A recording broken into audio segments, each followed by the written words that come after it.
Ramakrishna mission আশ্রম সারগাছি তাদের একটি প্রয়াস রামকৃষ্ণ মিশন সেবাব্রত বৈরাগাছি মুর্শিদাবাদ। এখানে পিছিয়ে পড়া মেয়েদের ট্রেনিং দিয়ে তাদের হাতের কাজ শেখানো হয়। কাপড় থেকে, কার্পেট থেকে ও উলের সোয়েটার থেকে সব ধরনের জিনিস তৈরি হয়। এখানে বিক্রি করার কেন্দ্রও আছে। এখানে ধুতি তৈরি হয়। ধুতি 2 ঘন্টা 20 মিনিট। 3টে হয়, 4টে হয়, যত সময় দিব তত হবে, সময়ের উপর নির্ভর।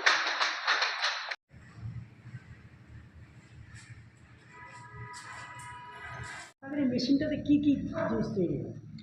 আমাদের এই যে ঘরে যে মেশিনটা আছে এটাকে অ্যাকচুয়ালি ড্রামিং যে কাজটা বলছে, যেটা আপনার উইভিংয়ে যে সমস্ত ফেব্রিকগুলো বানানো হয় তার আগের যে প্রসিডিওর সেটা এইখানেই টোটালটা এই ড্রামিং প্রসেসে করে নেওয়া হয়।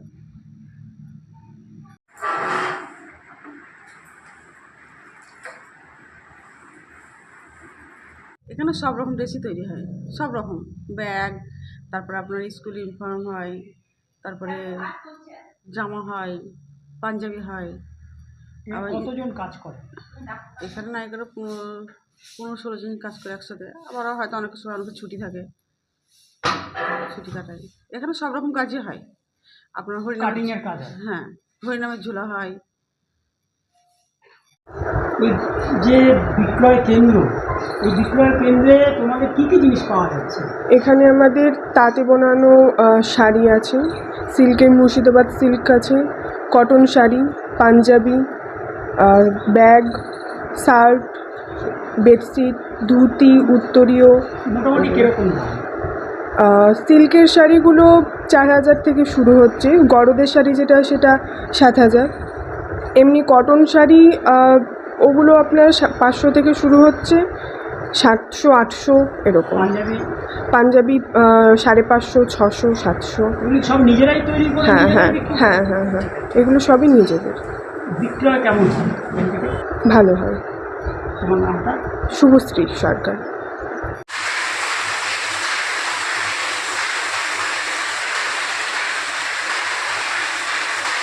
রামকৃষ্ণ মিশন আপনার সেবাব্রত বৈরাগাছিতে কি জিনিস তৈরি হয়? সেবাব্রততে আমাদের মায়েরা এখানকার যে ইকোনমিক্যাল ব্যাকওয়ার্ড ক্লাসের যে মায়েরা আছে সেই মায়েদের নিয়ে এখানে আমাদের সমস্ত কর্মপ্রচেষ্টা। তাদের ট্রেনিংয়ের মাধ্যমে তাদের বিভিন্ন ধরনের প্রোডাক্ট উৎপাদন করানো হয় এবং এই উৎপাদনের মধ্যে আমাদের কটন প্রোডাক্ট, জুট ও কটন প্রোডাক্ট, উলের প্রোডাক্ট এগুলো রয়েছে। এই কটন প্রোডাক্টের মধ্যে আমাদের ধুতি, উত্তরীয়, গামছা, বেডশিট, পাঞ্জাবি, শাড়ি এবং আরও অন্যান্য জিনিস। এছাড়া জুটের মধ্যে যেটা রয়েছে সের মধ্যে হচ্ছে আপনার দরজার পর্দা, তারপর হচ্ছে বিভিন্ন ধরনের bag, ladies bag, gents bag. আর উলেন প্রোডাক্টসের মধ্যে রয়েছে আপনার টুপি, সোয়েটার, ডোরম্যাট, বিভিন্ন ধরনের। এই সমস্ত প্রোডাক্টগুলো আমাদের এখানে বিভিন্ন এজেন্সির মাধ্যমে এখানে তাদের ট্রেনিং দেওয়ানো হয়। ট্রেনিং দিয়ে তাদের উদ্দেশ্য হচ্ছে তাদের স্বনির্ভর করা। এই স্বনির্ভর করতে ট্রেনিংয়ে যে সমস্ত প্রোডাক্টগুলো তৈরি হচ্ছে আমরা সেগুলো একটা চ্যানেলের মাধ্যমে আপনাদের কাছে সেটাকে পৌঁছে দেওয়ার চেষ্টা করি। আপনার নাম? বুদ্ধদেব মুখোপাধ্যায়।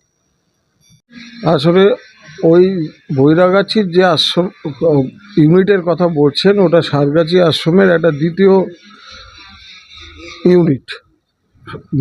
সারগাছি আশ্রমের আন্ডারেই ওটা এখন কাজ করে, কিন্তু আগে ওটা আমাদের স্টুডেন্টরা এবং রামকৃষ্ণ ভাবা আন্দোলনের সাথে যারা যুক্ত আছে তারা বীরেশ্বরানন্দজির কাছ থেকে প্রেরণা পেয়ে এই একটা ইউনিট করেছিল জলকল্যাণমূলক কাজ। যেটা আগে নরেন্দ্রপুর থেকে কোঅর্ডিনেট করা হতো, কিন্তু এখন এটা সারগাছি আশ্রমের আন্ডারেই কাজ করছে, যেখানে তাঁতের কাজ হয়, যেখানে লেদার গুডসও তৈরি হয়, আবার তাঁতের বস্ত্র তৈরি করার সাথে সাথে গার্মেন্ট তৈরি করা এবং উল দিয়ে শীতের বস্ত্র কিছু কিছু তৈরি হচ্ছে। তা আসলে এই অঞ্চলে আমি যেটা লক্ষ্য করে দেখি আমরা, যে এই অঞ্চলটা সাধারণত তাঁতির জায়গা ছিল না, কিন্তু সেবাব্রতটায় কিছু লোককে সিল্কের কাপড় বোনানো শিখিয়ে সেবাব্রততে দীর্ঘদিন ধরে, প্রায় 40 বছর ধরে এই সেবাব্রত ইউনিটটাতে সিল্ক বোনা হচ্ছিল। তা এখন সিল্কের দাম অনেক বেশি বেড়ে গেছে, তাঁতিরা পয়সা জোগাড় করতে পারছে না। সেলফ হেল্প গ্রুপের মাধ্যমে আমরা ওই সেবাব্রততেই কিন্তু কাজটা জারি রাখতে পেরেছি ঠাকুরের ইচ্ছায়। এখন এইখানে একটা কথা মনে রাখা দরকার, এটা আমাদের কোনো কমার্শিয়াল ভেঞ্চার তো নয়ই, বরঞ্চ আমাদের আশ্রমের অনেক বেশি চাপ এই সেবাব্রতটাকে চালাবার জন্য। কারণ এইখানে যেহেতু সেলফ হেল্প গ্রুপের মায়েদের নিয়ে এই জিনিসটা চলছে, তাদের শিক্ষাগত যোগ্যতা এবং তাদের কর্মের কুশলতা এসব উপরে নির্ভর করে জিনিসপত্র মার্কেটে বিক্রি করে সেই পয়সা দিয়ে এদের সংসার চালানো প্রায় অসম্ভব। আমি 15 বছর ধরে এই স্ট্রাগল করে দেখতে পাচ্ছি, কিন্তু আমরা কিছুতেই ওটাকে ছাড়ছি না। আমরা এখনও পর্যন্ত তাদের কোয়ালিটি আগের তুলনায় কিছুটা ডেভেলপ করাতে পেরেছি এবং আমরা এর সাথে একটা ট্রেনিংও চালিয়ে যাওয়ার চেষ্টা করছি সারগাছি আশ্রম থেকে। আমাদের ITI খুলেছে, ন্যাশনাল প্রাইভেট ITI ন্যাশনাল লেভেলের, সেখানেও আমরা টেক্সটাইলকে রেখেছি, সেখানে উইভিং সেকশনটাও থাকবে এবং তার সাথে উলের গার্মেন্ট তৈরি করারও সেকশনটা থাকবে।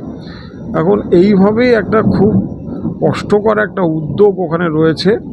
তাতে আপনারা জানবেন যে রিলিফের অনেক সময় কাপড় টাপড়ও আমরা কিন্তু এইখানে বুনে নিচ্ছি। এরপরে আমাদের একটা ইচ্ছে রয়েছে, খুব কম্বলটাকে যদি আমরা এখানে বুনতে পারি, কারণ গরিব মানুষকে কম্বল দিতে শীতের সময় কম্বল দেওয়াটা আমাদের রামকৃষ্ণ মিশনের একটা রীতি রেওয়াজ আছে।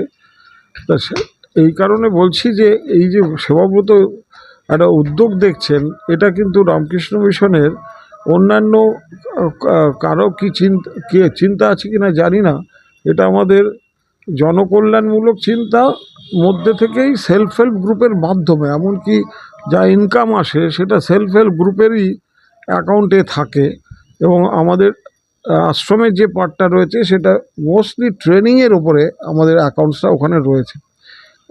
যেটা যত ধরনের ট্রেনিং চলে, বহু রকমের ট্রেনিং ওখানে হয়, সে নার্সিং থেকে আরম্ভ করে কখনো কখনো বিউটিশিয়ান ট্রেনিং হয়েছে, কখনো কখনো ইলেকট্রিক্যাল, রেফ্রিজারেশন, গাড়ি ড্রাইভিং, তারপরে কালার করা, এরকম ছোটো ছোটো সবসময় লেগে আছে। আবার একটা ইউনিট ওখানে রয়েছে যেটা একটু ইনোভেটিভ ইউনিট, সেটা হচ্ছে আমরা বিভিন্ন ফাইবার থেকে, প্ল্যান্টের ফাইবার থেকে আমরা সুতোটাকে পাটের সাথে মিশিয়ে একটা সুতো তৈরি করার একটা ওখানে নতুন উদ্যোগ নেওয়া হয়েছে ICAR এর সঙ্গে নিয়ে। তা সেখানে আমরা কিছু কিছু নতুন নতুন ফাইবার কাজেও লাগিয়ে সেটা দিয়ে ফেব্রিকও বানাবার চেষ্টা করছি এবং তাতে জহর কোট তৈরি করা এসবগুলো হচ্ছে। পাপোশ, ডোরম্যাট এগুলো তৈরি হচ্ছে। তারপরে এমনি স্কুলের ড্রেস, স্কুলের সোয়েটার, তারপরে বিভিন্ন অর্ডার, যারা ছোট ছোট অর্ডার দিচ্ছেন তাদের কিছু কিছু কাজ এখানে করিয়ে নেওয়া হয়। তবে প্রিন্টিংয়ের দিকে আমাদের একটু দুর্বলতা আছে, কারণ এখানে প্রিন্টিং হয় না। আমি চেষ্টা করছিলাম বহু, যাতে প্রিন্টিংয়ের একটা ইউনিট করা যায়, কিন্তু সেখানে এখনও আমরা সাকসেস হইনি। আমাদের যত কিছু রং করা, প্রিন্ট করা এখান থেকে খুব কষ্ট করে শ্রীরামপুরে গিয়ে করতে হয়। আর লোকাল লোকেদের অ্যাওয়ারনেসটা রাজমিস্ত্রির বাড়ি কিংবা চাষির বাড়ির মেয়েরা, ছেলেরা এটাতে খুব বেশি যে প্রথম থেকে তাদের সংস্কার আছে তাও না। সেই জন্যই ভেঞ্চারটা খুবই একটা কষ্টকর হলেও আমরা মনে করছি যে এইটা দিয়ে বিক্রি বাট্টার কোনো অসুবিধা হয় না, কারণ কোয়ালিটি দিক থেকে আমরা কখনো কম্প্রোমাইজ করিনি, কিন্তু মনে হয় আরও বেশি উদ্যোগ নেওয়া দরকার। টাকার থেকেও বেশি হচ্ছে এই মানসিকতা সম্পন্ন মানুষকে সহব্যথী হয়ে গরিব মায়েদের পাশে কিংবা গরিব ছেলেদের পাশে এসে দাঁড়ানো দরকার।